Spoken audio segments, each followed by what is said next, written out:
Hello, hello, hello. I am Stephanie.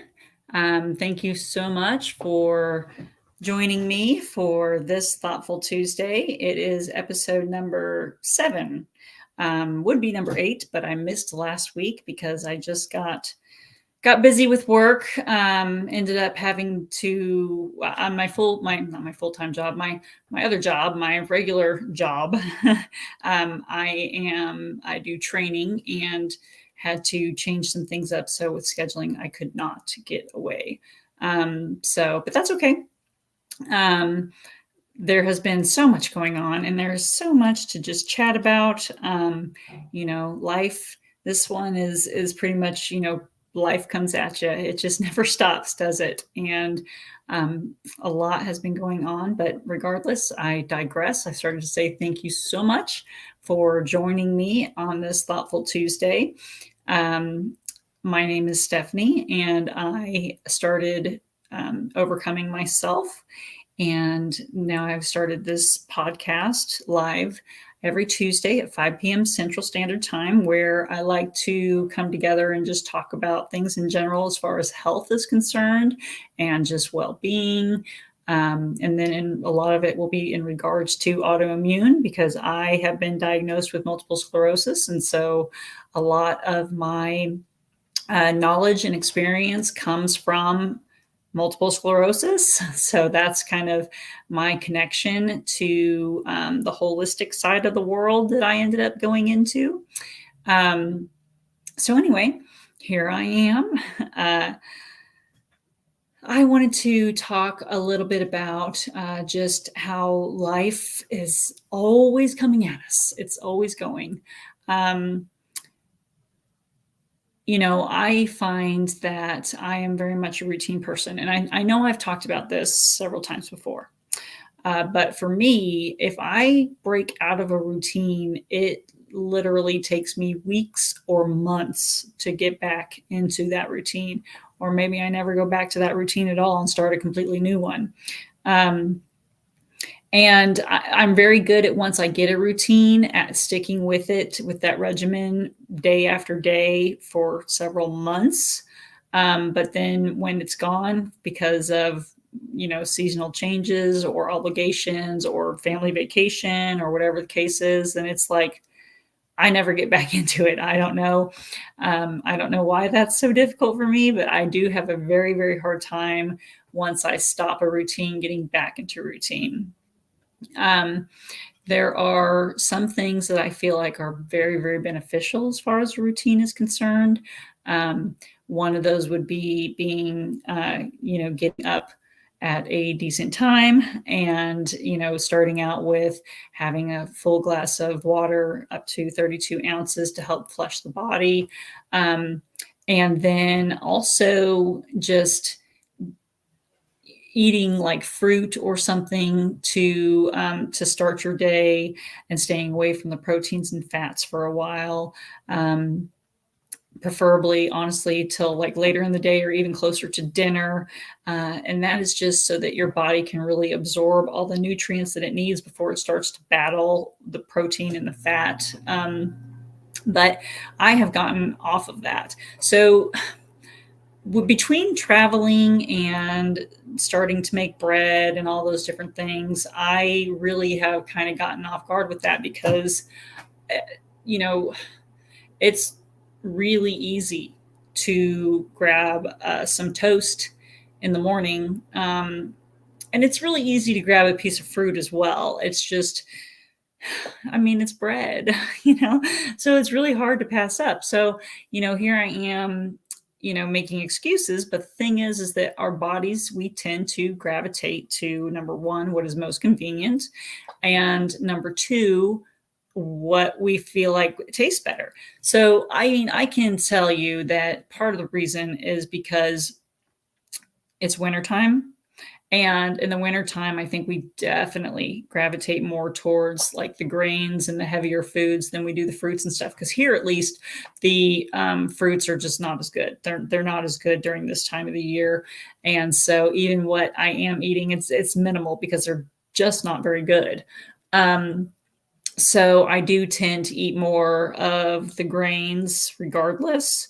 Um, and even meat. But I have transitioned from trying to be pretty minimal in the fat and stuff to pretty much just eating it whenever. And so there are some routines that I really feel like that health wise I would be better off like getting back into and sticking to. I feel like I should be making smoothies for my breakfast, and I should be. But again, we're talking about effort here. So my efforts have transitioned to making fresh milled um, grain, whole grain breads versus taking the time to, make smoothies and whatnot for my breakfast, because we only have a certain amount of time. Well, on top of that, I've also been sleeping. If I were to get up a little bit earlier, I would have time for both, and so on and so forth. So it's kind of this never-ending cycle of trying to figure out the balance of what makes me feel best. And I do think that from all of the healthy eating and choices and stuff that I've been making over the past 4+ years that I have been eating the way that I have been, it got very, very regimented to the point that one could say like obsessive, unhealthy, obsessive. And to the point that whenever I veered off of that regimen, I would get sick almost immediately. And so my body was not able to adapt and change when I needed those changes, whether it be because of just my body changing or the area that we were in, or, not being at the house, or just whatever the reason being. So I know that I was still not in a healthy state. Even as healthy as I was eating, I still had basically I created my body a way to not be able to tolerate anything beyond just what I was sticking to. Um, so what do I mean by that? When I wasn't eating any of the inflammatory foods, I was having a hard time, or whenever I would eat any of those things, I would immediately feel sick. Now, sometimes that was actually not because my body was actually reacting to it. It was more of in my head that I was afraid. I was fearing what could happen. Based on what I know is possible with inflammatory foods. And so I do think that we need to be careful about whenever we're doing choices about eating healthy, which believe me, I am all about good quality eating healthy and, things like that. But I do think that we need to be careful and really listen to ourselves and our bodies and our intuitive sides to determine, are we really reacting, or are we leaving things out and neglecting things that our body really needs because we are fearful based on what we've learned from XYZ. Because I can tell you that with every single person, our bodies are so, so very, very different. And, what's inflammatory to one person won't be inflammatory to another. And so I just think that we need to be really careful about that. I feel like I'm in a much, much better place with that now. But I will also say that because I had not had those things for so long, now that I am focused more on quality than I am inflammatory, I think that I'm almost going into the opposite direction. Like, I'm still eating very well, I'm still eating quality foods, but those things like the grains and dairy products and meat and stuff, those things are very, very filling. And when you eat those things, it doesn't leave, it's not that they're necessarily bad, but they are not leaving room for the fruits and vegetables, which the fruits and vegetables are going to give you um, just different nutrients and the most nutrients. So your meat is going to give you the least. That is going to give you the least amount of any sort of nutrients at all. Um, Whole grain, fresh milled bread products, those things will give you a large amount of nutrients. If you're getting any sort of store-bought bread products, those are giving you nothing, not a zilch. And then, of course, your fruits and vegetables, those are going to give you a lot of nutrients as well, a little bit different than what you would be getting from the grains that are fresh milled. And so they're all necessary. But I find myself eating, I get the bread and stuff is very filling and it's very tasty. So I find myself eating that, and then I'm not hungry enough to eat the other. And then, of course, again, because it's wintertime, it tastes like shit anyway, so I don't really want to eat it. So I don't know. Maybe during the summer, as things start coming in, stuff is starting to get better now. Now that it's spring, maybe I'll get back into my salad mode, and so maybe that's just part of the ebb and flow with seasons, right? That might be part of it. So I have been doing a lot of baking lately because I do think that having an anti-inflammatory diet is very important to some degree. I think that you have to figure out what your body needs and doesn't need. So I do still think that doing a elimination diet is extremely beneficial. I think that just going through the process of learning what your body is inflammatory to, does that make sense? What your body reacts to is very important. And then beyond that, I think that choosing quality is absolutely extremely important. So for me, when I am at home, I will eat gluten, but I only eat gluten from my fresh milled grains and breads and things that I bake. So I avoid gluten in every other way. And I will eat dairy. I have been eating dairy, but I've been buying raw cheese, and I even have a gallon of raw milk, which I got for my first time, which actually is really good. It just tastes like milk. It is, I would say, the same consistency as whole milk. So I mean, it's really good. I have not had any issues with it.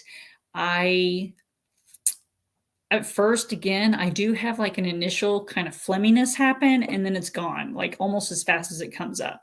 And that I haven't even had anymore. So I don't know if my body is once again adapted and I am lying to myself, or if it is some sort of reaction, but the enzymes and stuff that you get from raw milk are, you know, supersede as far as the benefits. I'm not really sure. I'm still on the fence as far as milk is concerned. I'm not going to lie. I have kind of an issue with it. But part of me, feels like, well, it's from another animal. We shouldn't be consuming it in that way. And then it's like, well, I mean, we kind of consume other types of things with animals in all forms and fashion. And then also I'm thinking, I know that every other species stops using milk after, like infancy. But then I'm like, well, if it's really, really good for babies, like, why is it any different for us? Because they stop using it after infancy because they go on to their lives and they just go do their thing. They no longer need it or whatever. I don't know that it's necessarily harming us. But then you have people that swear that it is because it's not meant for us. So again, I'm totally on the fence as far as milk and stuff is concerned. I can tell you that it's good. And it doesn't seem to really be very inflammatory. And so at this point in time, I am including it, like I said, only in those forms though, like very, very minimally. And only like I'll do the raw cheese and stuff. So I don't eat, like the shredded cheeses and the American cheese, and Velveeta's like not even a food.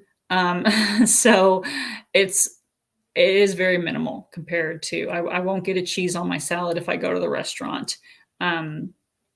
Because whenever you get like shredded cheese, packaged cheese like that, it is coated in junk and stuff. So Anyway, also the raw actually keeps like the enzymes and whatnot, so it's good for like your stomach and stuff. And so anyway, that's where I stand as far as that is concerned. um so yeah, when I am at home, I will eat gluten and I will eat dairy. And now whenever I leave the house, because I do, like it used to be that I would not have eggs or soy or dairy or gluten or canola oil or anything. Now, I will tell you that I do still try to avoid things like canola oil. I try to go, if I'm going to be out and about, I do try to choose restaurants or places that I feel like I can get something that is going to be better. So, like one of my favorite places to go is True Food Kitchens. They are a chain, so you can typically find them anywhere. But here, there's one in Kansas City down on the plaza. I think it's called Enjoy. It's in Kansas. They also have really good choices, good food. The mix is great. There are definitely some good places that you can go, and you can get salads pretty much anywhere. I will get some salads, like say from Panera or whatever. I don't worry too much about the oils whenever I get like salad dressings and stuff, because it's just so rare for me. Now, if I was eating out all the time, or if I was using vegetable and canola oil at home, and then plus all the time that you eat out and things are fried and so on and so forth, those oils are terrible. They will tear your stomach up, whether you recognize it or not. They are not good for you at all. Um, but for me, because I cut canola oil and vegetable oil out of my life several years ago, it's very, very rare for me to be exposed to it whenever I go to the restaurants and whatnot. Uh, as far as fast food is concerned, so I kind of have it like narrowed down to um, a couple of choices that I will do. And I'm not saying that these things are like the best, but like of the options that I have, this is where I will go. So, number one is Chick fil A. I like Chick fil A because they fry their fries in an oil by themselves. So they don't cross contaminate with the oil that they're using to do their chicken tenders and their chicken sandwich stuff and things like that. So their fries have their own fryer, and they actually use peanut oil, which is not a lot better than canola oil, but it is a tiny bit better than canola oil. So, I mean, that's a one up for them. Um, so anyway, I will eat fries from Chick fil A on occasion, and I will get their naked chicken nuggets if I want a protein. Um, the other place that I will go is Panera. I I think they have a bowl, like a couple of bowls, quinoa bowls and stuff that would be okay. I have not gotten any of those because typically when I go to Panera, it's because I want a salad, and I usually like whatever fruit one they offer. So in the wintertime, it's the apple one, and then in the summertime, it's the strawberry one. So I will typically go for those options, and then sometimes I do it with chicken, sometimes I don't.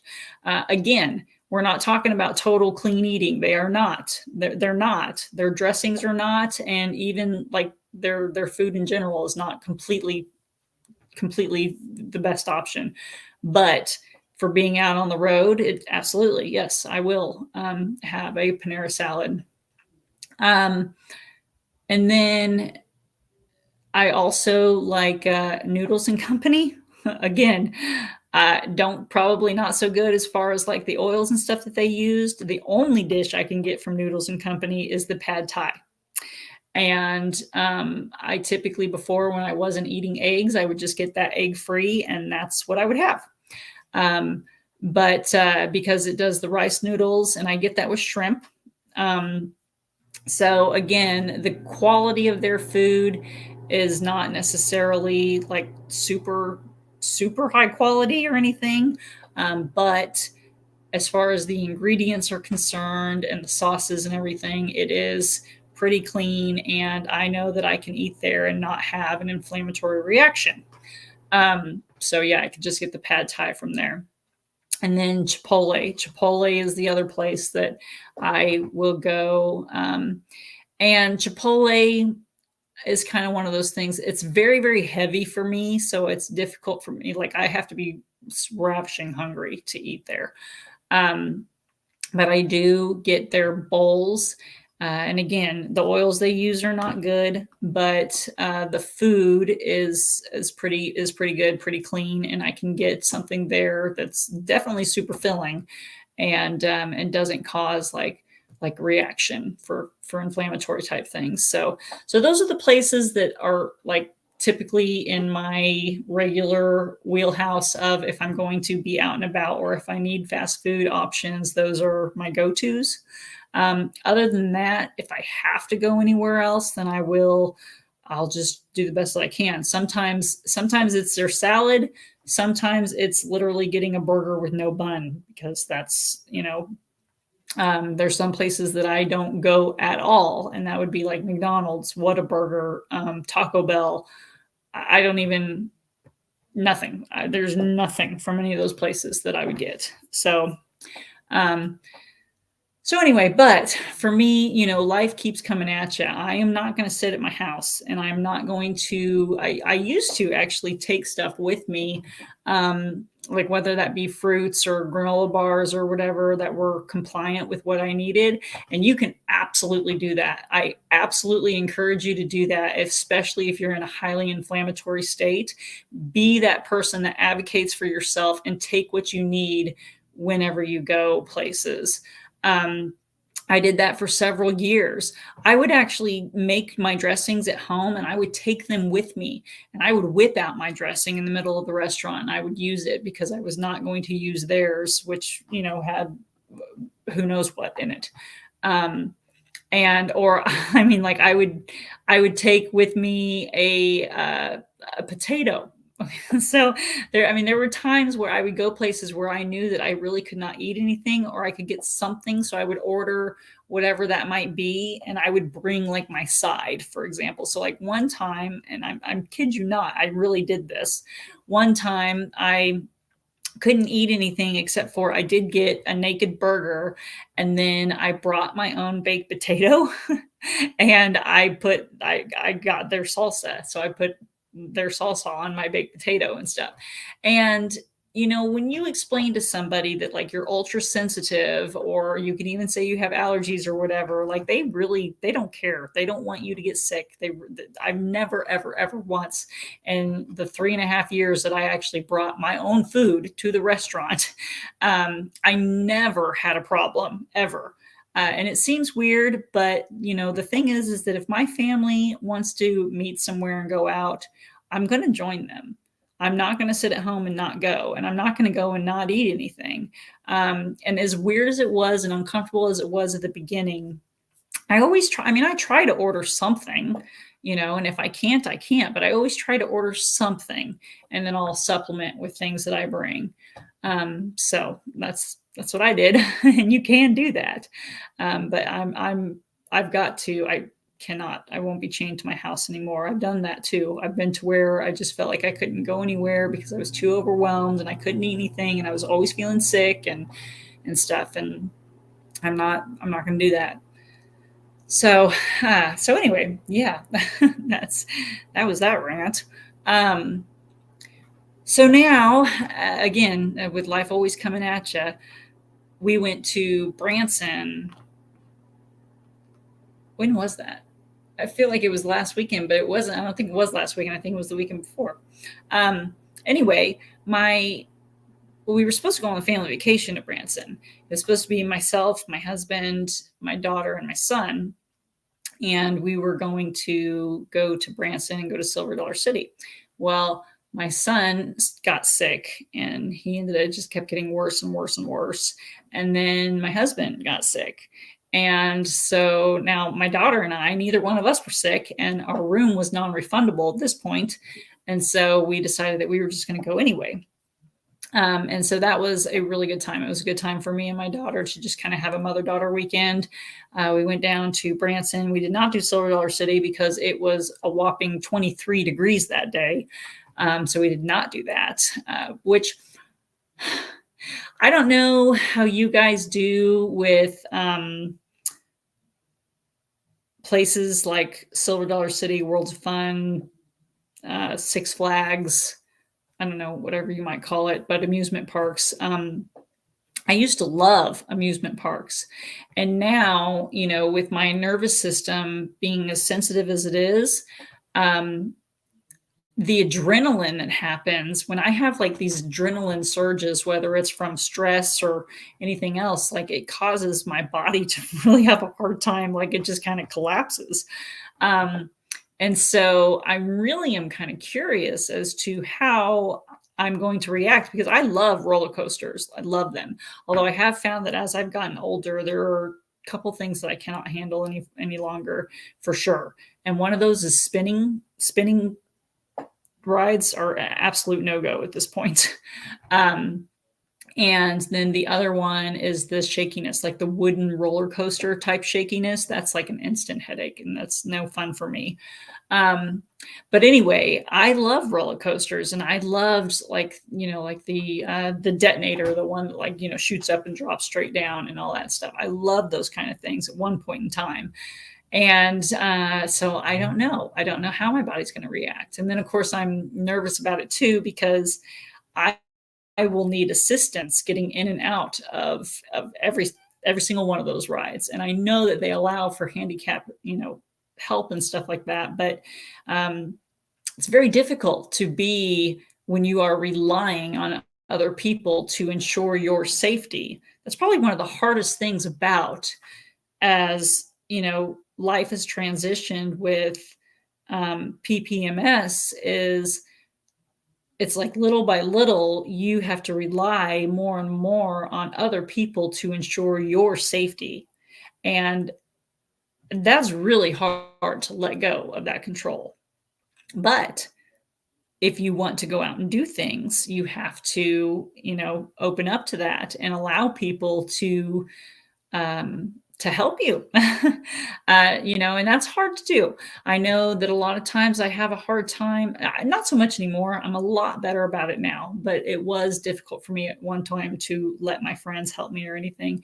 And then I would think about if I was in their shoes, which I was often, where I was trying to be like, I can do this for you. I am strong enough for this.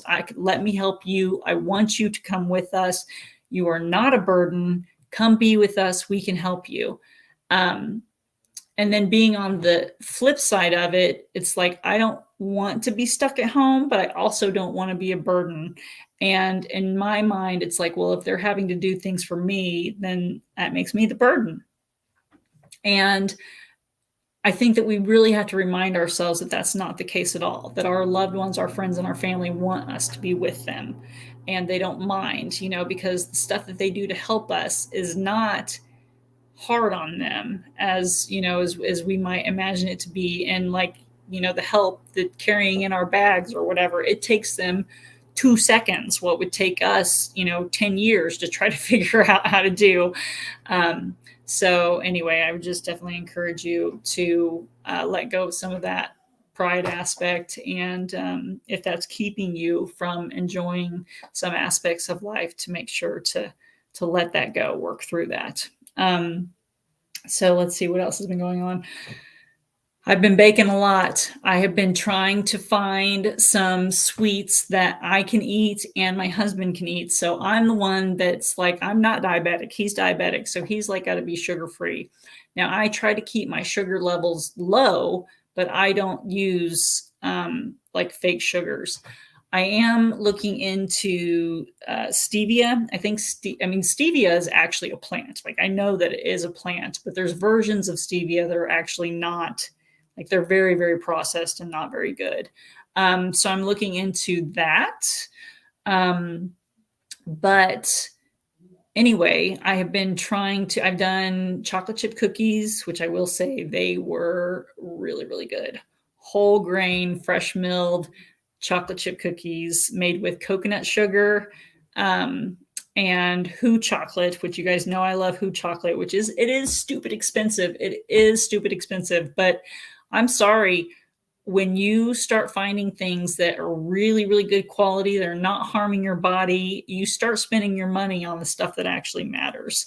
I mean, I spent years of my money on cigarettes and alcohol and fast food and just all kinds of things that were not doing a damn thing for my body. And now I have no problem with spending money for quality food. I will spend a little bit extra money if I know that I'm getting quality food that's not going to harm me, and food that's even helping or healing. It's good for my body. So anyway, so I made the cookies, and then also, last night I made ice cream. I made ice cream. I did use, let's see what I use. I used cashew milk, and so I made it dairy free. I wanted to see if I could make a dairy free ice cream, because even though I'm not really dairy free at this point, I still wanted to see how it would turn out. Because one of the things when we went to Florida, I was dairy free, and I was so excited when we found a little ice cream shop just around the corner from where we were staying, and it offered dairy free options that I could actually eat. And so I was so happy to be able to go to this ice cream shop and actually enjoy ice cream with my family. I could not believe it. We can go to the store, obviously, and get, So Delicious or whatever, which has a ton of crap in it, by the way, but it is dairy free and gluten free. So on occasion, it's okay. But anyway, yeah, I can do that at home. But how often do you get to actually go to some place outside of your house as a family and get something where they're doing it and you can have it too? Like, you don't just have to sit there and watch. Like, I was just over the moon happy about that. So with that, I'm like almost on this new mission where I want to try to figure out how to make these different sweets and treats, like for diabetics or for just good quality ingredients in general, or gluten-free options and things like that. And I really, I don't know, I'm just really in this mode of wanting to do that and seeing how I can expand on that for people. So even like maybe food truck wise, I don't know. I don't know. I don't know what I'm going to do. We'll see. But anyway, okay. So it's been more than 30 minutes and I've just been rambling and rambling and rambling. So I hope you guys are having a fabulous Tuesday. I hope you guys have enjoyed being with me.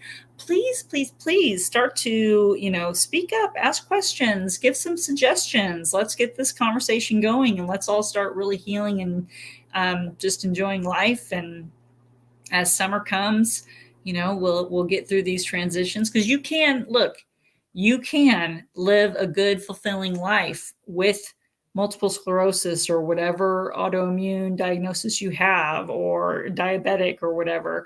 Like, you don't need to, your life is not over because you can't have biscuits and gravy from IHOP or Cracker Barrel anymore. It's really not. And, together we can work through this. And if you want some additional help, I can help you, but life will go on. You can have a thriving, fulfilling, beautiful life. And, just keep on pushing on, and you will continue to, even if you don't have like overnight healing, you will continue to heal areas of your life and have that energy and be able to do things far more than if you choose not to. So, all right, guys, I hope you have a great rest of your night. And it is my intention to be here next Tuesday at 5 Central Standard Time again for Thoughtful Tuesdays. And other than that, I will see you next time.